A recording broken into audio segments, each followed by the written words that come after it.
Assalamualaikum warahmatullahi wabarakatuh. Nah, kali ini kita akan belajar mengenai bab toleransi. Toleransi kita bisa mengetahuinya dengan menyimak video berikut ini. Di mata dunia, Indonesia dikenal luas akan keanekaragamannya. Beragam suku bangsa, budaya, agama, ras, dan bahasa saling berbaur jadi satu. Persatuan di tengah perbedaan inilah yang menjadi ciri khas bangsa Indonesia sejak dulu. Tercermin dalam semboyan Bhinneka Tunggal Ika, perbedaan bukanlah jadi penghalang tersatukannya tiap individu di Nusantara, melainkan perbedaanlah yang mempersatukan kita. Namun realitanya, isu perpecahan dan intoleransi yang kian marak jadi faktor pemecah belah keutuhan suatu bangsa.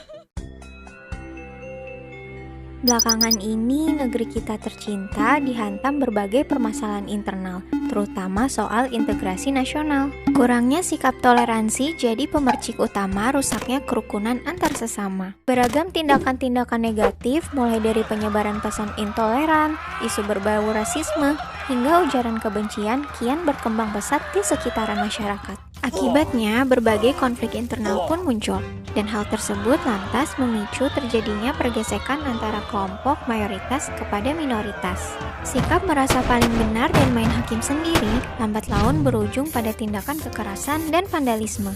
Bayangkan jika seandainya posisi kita berada di lingkaran minoritas, besar kemungkinan bisa saja kita diperlakukan secara diskriminatif. Pada dasarnya, intoleransi tidak hanya terbatas pada sikap membenci perbedaan pandangan pribadi saja. Intoleransi juga bisa muncul melalui perbedaan latar belakang suku, budaya, bahkan ras sekalipun. Nggak dapat dipungkiri pula, agama pun kini dijadikan sebagai kekuatan politik oleh segerombolan pelaku intoleransi. Perlahan, sikap toleransi mulai memudar dari waktu ke waktu, dan segelintir oknum cenderung ingin menang sendiri demi kepentingan pribadinya. Sebagai umat muslim yang cinta damai, salah satu sikap dasar yang harus ditanamkan dalam kehidupan sehari-hari adalah sikap saling menghormati dan menghargai kepada sesama. Sejatinya, Islam mengajak kepada umatnya untuk selalu menjalin kehidupan yang harmonis kepada manusia lainnya.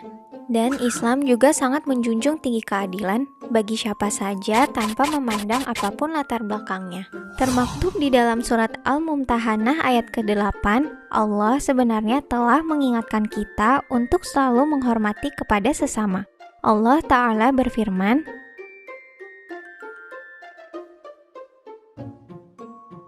dari uraian tersebut dapat ditafsirkan bahwasanya Allah tidak melarang umat Islam dalam berbuat kebaikan, menyambung silaturahmi, hingga berbuat adil kepada orang-orang di luar Islam, selama mereka tidak memerangi kita karena agama.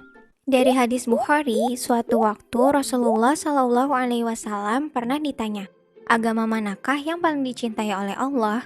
Maka beliau menjawab, Al-Hanifiyah As-Samhah, yang lurus lagi toleran.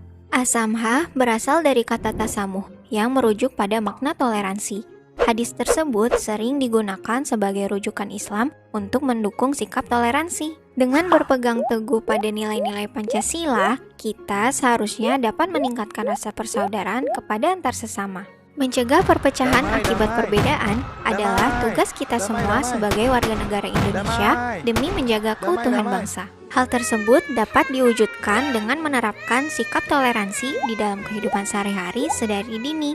Hal-hal sederhana seperti membimbing anak-anak untuk menghormati pendapat orang lain, hingga mengajarkan mereka untuk tidak mendiskriminasi suku, agama, dan ras dalam pergaulan adalah sebagian contoh sikap toleransi. Selain itu, kita juga bisa memulainya dengan membuka pikiran untuk lebih saling menghargai dan menerima perbedaan yang ada.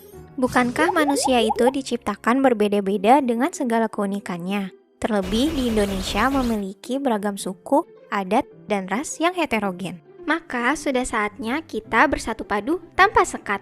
Nah, itu semua mengenai pembelajaran tentang toleransi. Dari saya cukup sekian dan terima kasih. Wassalamualaikum warahmatullahi wabarakatuh. Semoga bermanfaat. Dadah.